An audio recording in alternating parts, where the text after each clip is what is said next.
Assalamualaikum warahmatullahi wabarakatuh. Selamat pagi. Berjumpa lagi dengan saya. Semoga kita sehat selalu. Hari ini kita akan membahas penyajian data, yaitu data tunggal, statistika, kelas 12 matematika wajib. Cikidot.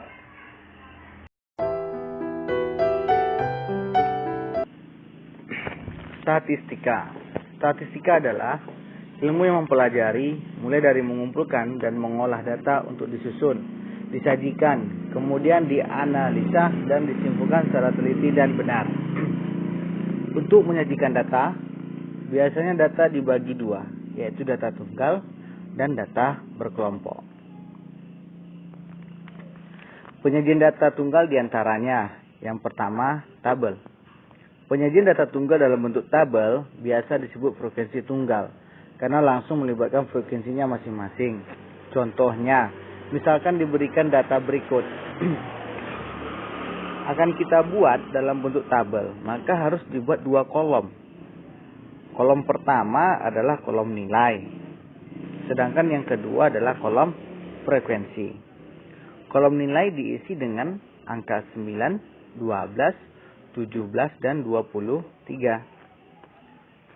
Sedangkan kolom frekuensi menyatakan banyaknya kemunculan nilai tersebut. Nah, karena nilai 9 muncul sebanyak 2 kali, maka kolom frekuensinya diisi dengan 2. Nilai 12 begitu juga, muncul 3 kali, maka frekuensinya diisi dengan 3, dan seterusnya.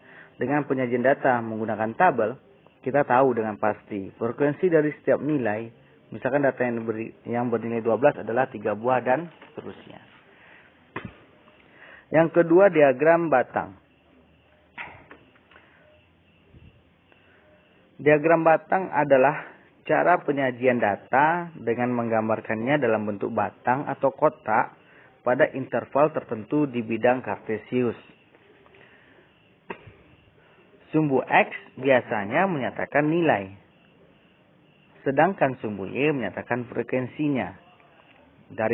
Dari data pada tabel, nilai 9, 12, 17, dan 23 terletak pada sumbu X.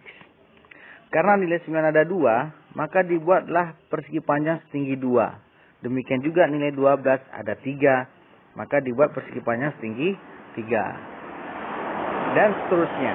Dari diagram batang ini bisa kita lihat semakin tinggi batangnya menunjukkan semakin banyak frekuensi dari nilai yang dimaksud. Ini lebih mudah dibandingkan membaca tabel, tapi sulit untuk mengetahui frekuensi sebenarnya. Dari diagram tersebut, dengan mudah kita bisa tahu bahwa data yang bernilai 17 itu paling sedikit, tapi tidak mudah mengetahui berapa banyaknya.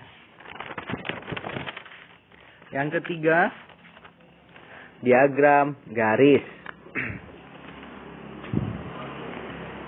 Diagram garis adalah penyajian data dalam bentuk garis pada bidang kartesius. Diagram ini bisa digunakan untuk menggambarkan keadaan yang berkesinambungan. Pasangan nilai frekuensi pada data dianggap sebagai koordinat titik X, Y pada bidang kartesius. Dengan X menyatakan nilai dan Y adalah frekuensinya. Sehingga kita peroleh titik-titik pada bidang kartesius 9,2, 12,3, 17,1, dan 23,6. Selanjutnya, titik-titik tersebut dihubungkan sehingga terbentuklah sebuah garis. Biasanya diagram garis ini disajikan melihat tren atau kecenderungan perubahan data. Yang keempat, diagram lingkaran. Diagram lingkaran adalah penyajian data dalam bentuk lingkaran.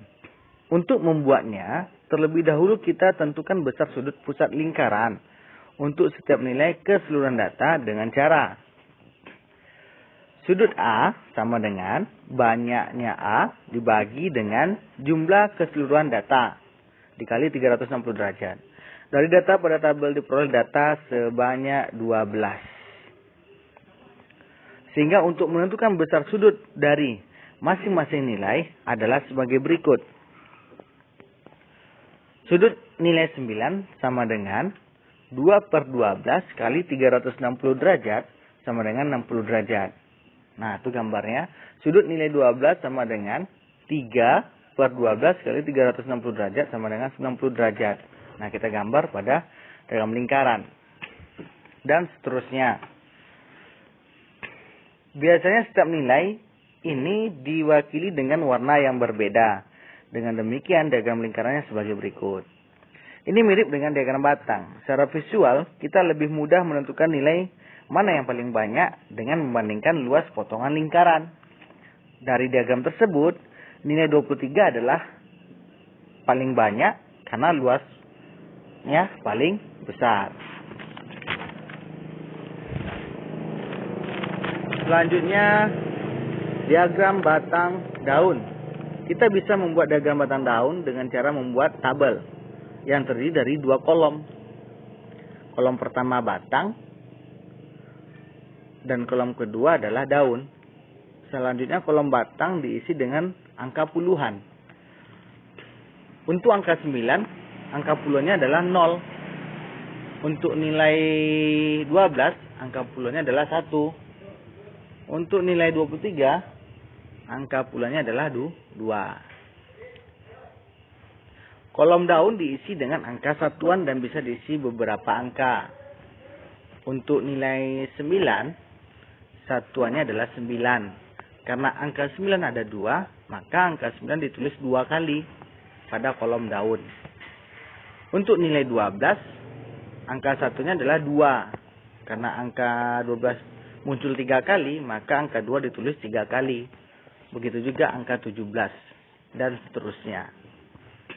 Dengan demikian, diagram batang daunnya seperti berikut.